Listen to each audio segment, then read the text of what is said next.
بسم اللہ الرحمن الرحیم۔ حضرت علی رضی اللہ تعالیٰ عنہ علمی مقام و مرتبے، قرآن فہمی اور فقہی صلاحیت میں ایک ممتاز اور منفرد مقام رکھتے تھے۔ اللہ تعالیٰ نے انہیں علم و فہم کی اس قدر اعلیٰ صلاحیتوں سے نوازا تھا کہ جو مسائل دوسرے حضرات کے نزدیک پیچیدہ اور نہ حل ہونے والے سمجھے جاتے تھے، انہی مسائل کو وہ آسانی سے حل کر لیتے تھے۔ اسی لیے نبی کریم صلی اللہ علیہ وآلہ وسلم نے آپ رضی اللہ تعالیٰ عنہ کو علم کا دروازہ قرار دیا۔ مورخین نے آپ رضی اللہ تعالیٰ عنہ کے فہم اور فراست کے بہت دلچسپ واقعات لکھے ہیں، جن میں سے ہم ایک آپ کے ساتھ شیئر کر رہے ہیں۔ ایک دفعہ دو آدمی ہم سفر تھے، ایک کے پاس 5 روٹیاں تھیں اور دوسرے کے پاس 3۔ کھانے کا وقت آیا تو دونوں ایک جگہ ٹھہرے، روٹیاں اکٹھیں کی اور مل کر کھانے کے لیے بیٹھے ہی تھے کہ ایک تیسرا شخص بھی آ گیا۔ انہوں نے اسے بھی کھانے کی دعوت دی، اس نے دعوت قبول کی اور وہ بھی ان کے ساتھ کھانے میں شریک ہو گیا، اور پھر تینوں نے مل کر کھانا کھایا۔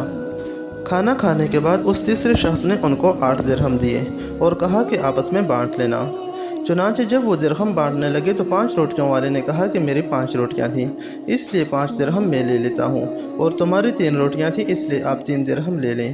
3 روٹیوں والے نے کہا کہ ایسا ہرگز نہیں ہو سکتا، بلکہ یہ درہم آدھے تیرے اور آدھے میرے ہیں، کیونکہ ہم دونوں نے روٹیاں مل کر کھائی ہیں، اس لیے دونوں کا حصہ بھی برابر ہوگا۔ دونوں میں تکرار بڑھ گئی، اور پھر وہ فیصلہ کرانے حضرت علی رضی اللہ تعالیٰ عنہ کی عدالت میں پہنچے اور سارا واقعہ سنایا۔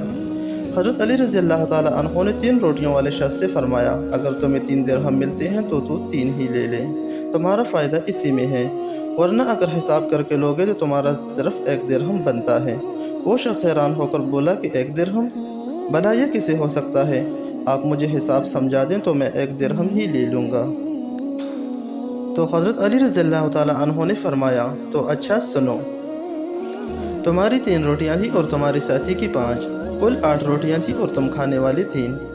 تو ان 8 روٹیوں کے 3 ٹکڑے کرو تو 24 ٹکڑے بنتے ہیں۔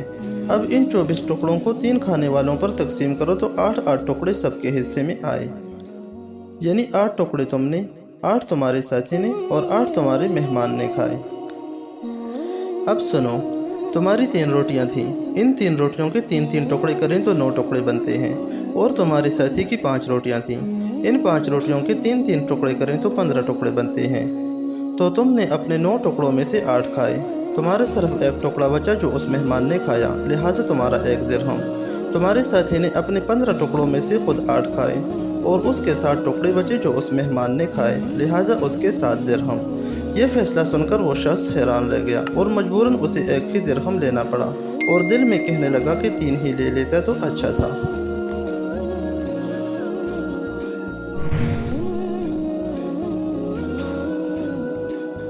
ویڈیو پسند آئے تو لائک کریں اور صدقہ جاریہ کی نیت سے آگے شیئر کریں، اور مزید اس طرح کے اسلامی معلوماتی ویڈیوز دیکھنے کے لیے ہمارے چینل کو سبسکرائب کریں۔